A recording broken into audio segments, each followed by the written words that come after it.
Today we are gonna do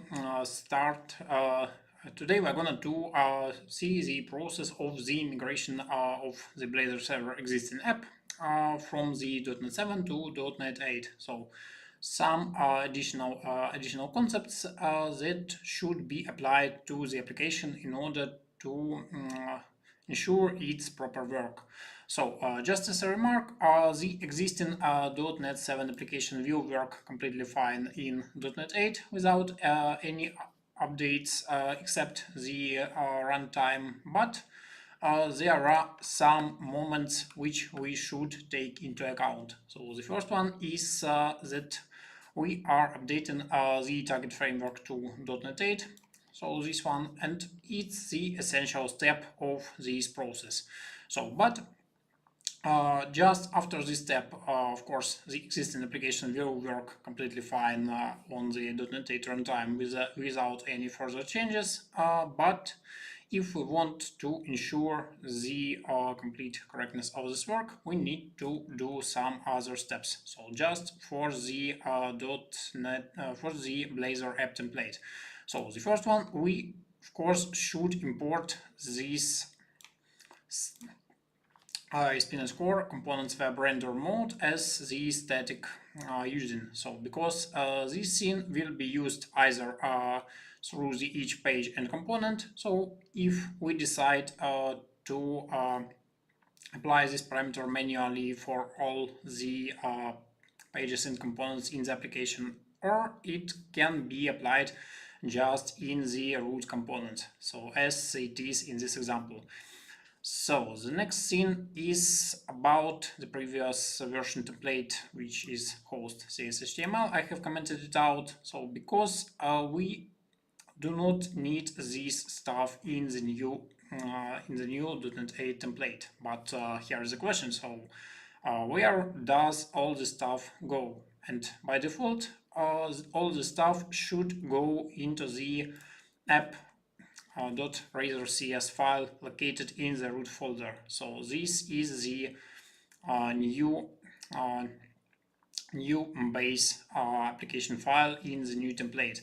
So obviously we do not need importing the tech helpers or making it just a page. So because it's the root component, and everything else remains unchanged. But also we should go from this base href, which was often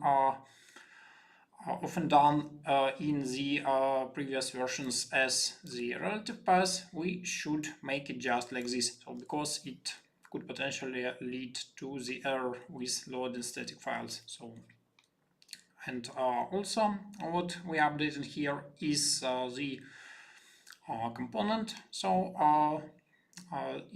the component directive should look like this. So the roads component, which I will show now, and the render mode. The render mode is just the stuff which we have. There is no obvious navigation, but it's this static import which we have done previously. So the render mode, and the render mode is interactive server. So because previously in .NET 8 it was the server pre-rendered, and now this mode is named as the interactive server.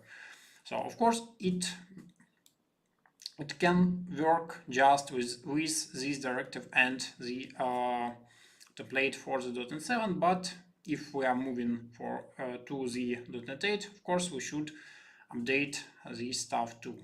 And the next change is that in the Blazor Server template, instead of making a reference to the Blazor Server.js, we are making the reference to the Blazor Web.js, which is both for the server and for the WebAssembly rendered application. So it's how is correct to say, it's the same for the both templates in the .NET 7 Blazor. So the next change is the roads razor. So what do you think is in this file? But here we have just the regular app component, which was in previous versions located in the app.razor, but in this template it is moved to the roads.razor file. So and here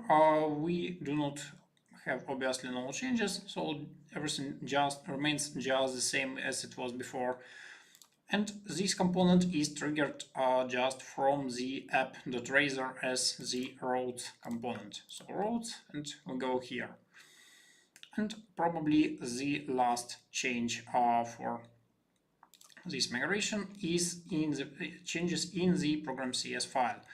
So first of all, instead of doing something like this, so builder.services add Razor pages and services add server-side Blazor and so on, we are adding just these directives. So add Razor components and add interactive server components. So these two directives, and after that we are doing just the same stuff as it was in the previous version. So for example, we wanted to specify some circuit options. So for example, to display the detailed errors for the development, or we can specify the maximum message size for the Blazor Hub. So if we are uploading some data files in the application, so this is done just the same way as it was before.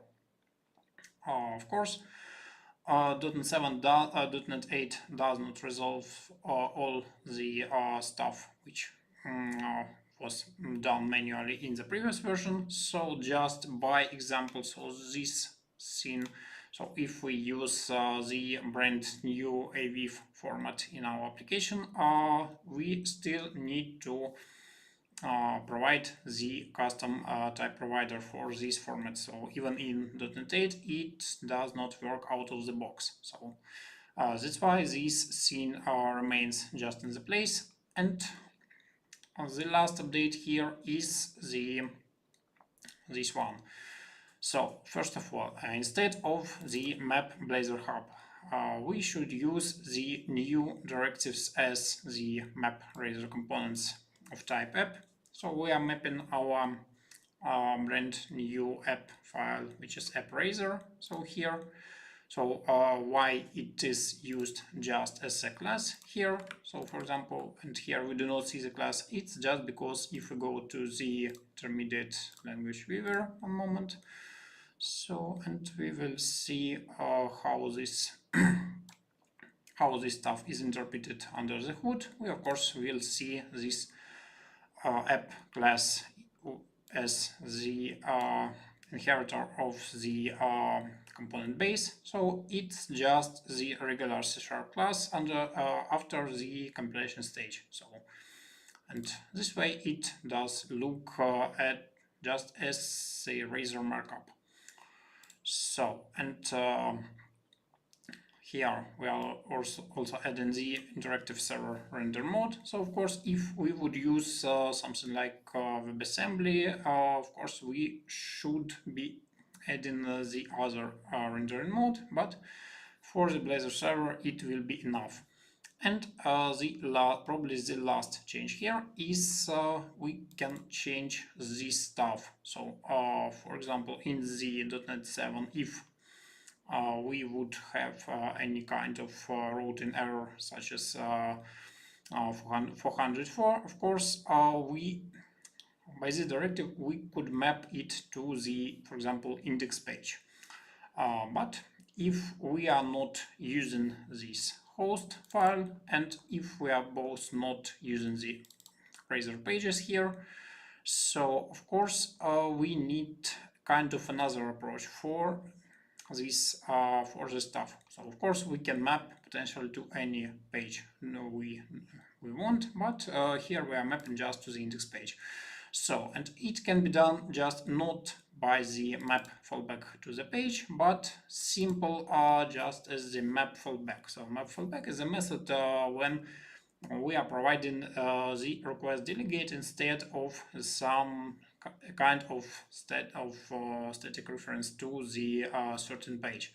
So, and here in the delegate we are doing just two things. So first of all, we are redirecting the response if something has gone wrong to the index page, and we are just returning the completed task. So because it's the delegate of type, yes, it's a request delegate, so it should be not the void method like this, but it should be task instead. So that's why we are doing just this way.